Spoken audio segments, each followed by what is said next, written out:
Assalamualaikum warahmatullahi wabarakatuh. Perkenalkan, nama saya Mila Astrianti, NIM 2120203886208052 dari kelas PAI 2B, program Strata 1, jurusan Pendidikan Agama Islam, Institut Agama Islam Negeri Parepare. Pada kesempatan kali ini, saya akan mempresentasikan mengenai materi pengelolaan pembelajaran, utamanya dalam hal pengelolaan lingkungan belajar. Video ini dibuat untuk memenuhi tugas mata kuliah perencanaan pembelajaran dengan dosen pengampu Bapak Dr. Usman, SAG, MAG.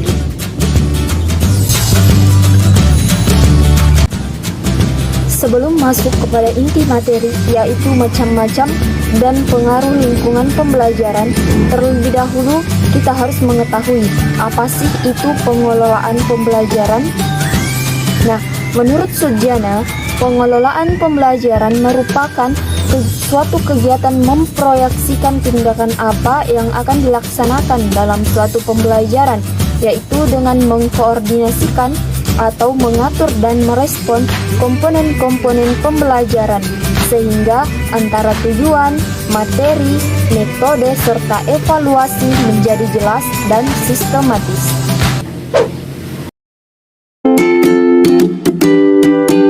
Nah, sekarang kita masuk pada materi, yaitu tentang macam-macam lingkungan pembelajaran dan bagaimana sih pengaruh lingkungan pembelajaran bagi pelajar. Lingkungan belajar merupakan sarana dan prasarana yang bisa menunjang materi yang didapat dari gurunya. Nah, lingkungan belajar tidak hanya berpatokan pada lingkungan sekolah maupun universitas saja. Akan tetapi, lingkungan belajar itu bisa berada di luar lingkungan sekolah. Nah, secara umum, lingkungan belajar itu dibagi menjadi dua macam, yaitu lingkungan belajar indoor dan lingkungan belajar outdoor.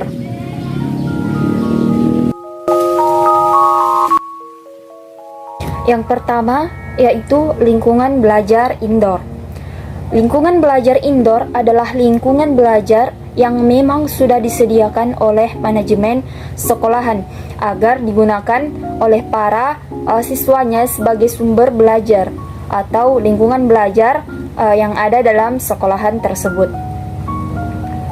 Nah, lingkungan belajar indoor ini terdiri dari perpustakaan, laboratorium, auditorium, maupun ruang kelas. Yang pertama yaitu perpustakaan.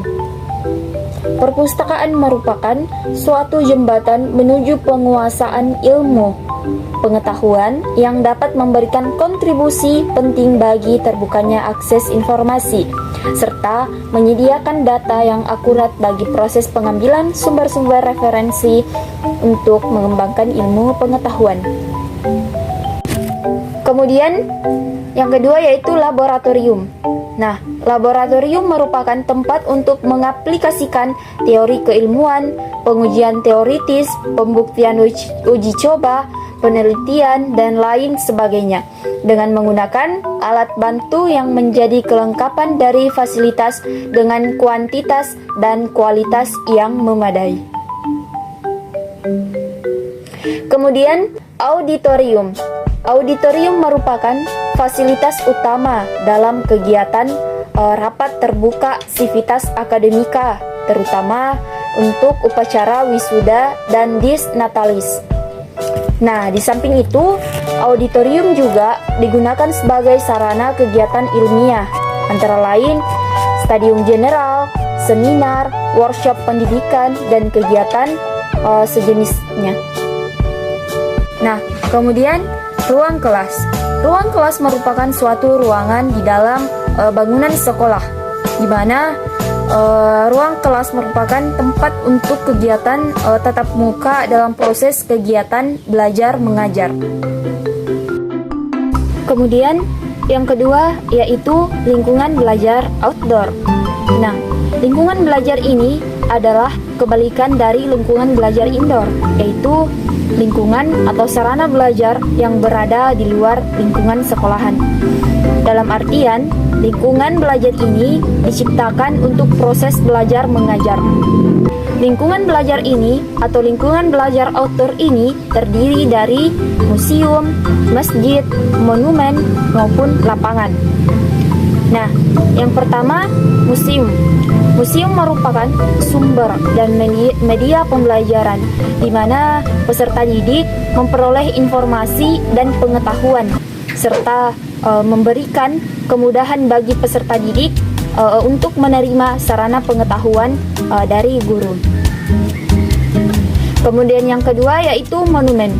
Monumen merupakan bangunan atau tempat yang memiliki nilai sejarah yang penting serta dipelihara dan dilindungi sehingga peserta didik dapat memperoleh informasi dan pengetahuan dalam menerima sarana pengetahuan dari guru. Kemudian selanjutnya yaitu masjid. Nah, selain tempat untuk ibadah atau sholat, masjid juga berfungsi sebagai tempat kegiatan proses belajar mengajar dalam memperdalam ilmu agama Islam. Nah, di mana setiap muslim berhak untuk memberikan atau mendapatkan ilmu melalui kajian agama yang diadakan di masjid. Nah, kemudian yang terakhir yaitu lapangan. Lapangan merupakan salah satu metode menarik yang dapat diterapkan sebagai media pembelajaran. Karena sebagai contoh dalam pembelajaran praktek olahraga, nah lapangan ini sangat berfungsi dan sangat bermanfaat dalam hal proses mengajar tersebut. Berbicara tentang pengaruh lingkungan pembelajaran, tentu pengaruhnya itu sangat kuat agar dapat meningkatkan mutu dan semangat dalam pembelajaran. Nah, oleh karena itu, disinilah sekolah itu membentuk atau mendesain lingkungan pembelajaran dengan membentuk budaya yang alami, ilmiah, dan islami. Dan tentunya juga lingkungan yang aman, tertib, dan indah. Sehingga peran lingkungan ini terarah dan menjadi sebagai pendorong dan sebagai alat untuk mempengaruhi siswa dalam mengikuti pembelajaran. Nah, sehingga lingkungan memberikan stimulasi kepada siswa untuk berkonsentrasi serta menumbuhkan motivasi ataupun menumbuhkan sikap dan daya bersaing dengan teman-teman sebayanya. Nah, seperti yang kita ketahui bahwa kondisi belajar mengajar yang efektif adalah adanya minat dan perhatian siswa dalam belajar, sehingga minat dan belajar siswa sangat bergantung pada lingkungan pembelajaran. Hal ini disebabkan karena lingkungan adalah tempat interaksi langsung dalam belajar.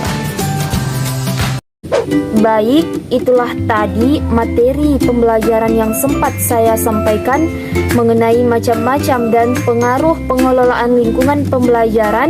Lebih dan kurangnya mohon dimaafkan. Wabillahi taufiq wal hidayah. Assalamualaikum warahmatullahi wabarakatuh.